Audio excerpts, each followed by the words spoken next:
የአይፎን ስልክ ከመግዛታችሁ በፊት ማወቅ ያለባችሁ 3 ወሳኝ ቁልፍ ነገሮችን አሳያችኋለሁ። የመጀመሪያው ዩዝድ የሆነ ጥቅም ላይ የዋለ አይፎን ከመግዛታችሁ በፊት ቼክ ማድረግ ያለባችሁ እዚህ የብራይትነስ መጨመሪያው ላይ ተጭናችሁ ትይዙታላችሁ። ልክ ተጭናችሁ ስትይዙት እታች እዚህ የምትመለከቱት ትሩ ቶን የሚል ይመጣል። ይሄ ትሩ ቶን የሚለው በተን የማይመጣ ከሆነ የዚህ ስልክ ስክሪን ተቀይሯል ማለት ነው።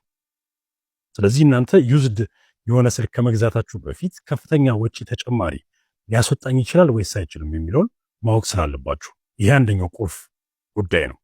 ሁለተኛው ደግሞ እዚህ የአይፎን ሴቲንግ ውስጥ እንገባለን። ቼክ ማድረግ ያለብን እዚህ የምትመለከቱት ባትሪ የሚላል እሱ ላይ ታብ እናደርጋለን። ከዛም በኋላ ባትሪ ሄልዝ ኤንድ ቻርጂንግ የሚል ይመጣል። እሱ ላይ ታብ እናደርጋለን። ከነዚህ መካከል የመጀመሪያው ማክሲመም ካፓሲቲ የሚለውን ፐርሰንቱን መመልከት አለብን። ማክሲመም ካፓሲቲ ላይ በሶስት የተከፈለ ነው። ከ90% እስከ 100% ከሆነ ካፓሲቲው ቬሪ ጉድ ወይም ደግሞ ኤክሰለንት ይባላል። ካፓሲቲው ደግሞ ከ80 እስከ 89% ከሆነ አክሰፕተብል ተቀባይነት አለው፣ ብትገዙት ችግር የለውም።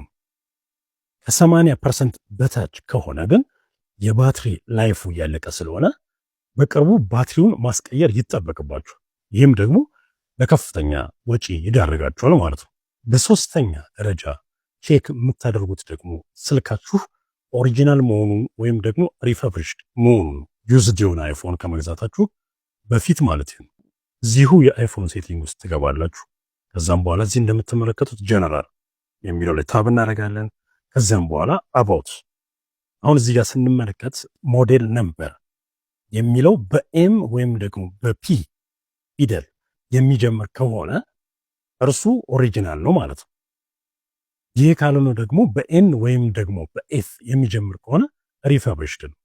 ይህ ስልክ እንደገና ፋብሪካ ውስጥ ገብቶ ተሰርቷል፣ ስክሪኑ ተቀይሯል፣ ብዙ ነገሮች ተቀያይረዋል ማለት ነው። ስለዚህ አይፎን ስልክ ላይ በተለይ በጣም ከፍተኛ ገንዘብ ስለሆነ የምታወጡት እነዚህን 3 ወሳኝ ነገሮች ቼክ እንድታደርጉ ከመግዛታችሁ በፊት አሳስባለሁ። ለብዙዎች እንዲደርስ ተጠቃሚዎች አላግባብ ገንዘባቸውን እንዳያወጡ፣ ይህንን ደግሞ በቀላሉ ቼክ ማድረግ እንዲችሉ ሼር እንድታደርጉ፣ ብዙ ሰዎች ጋር እንዲደርስ ላይክ እንድትሉ አበረታታለሁ።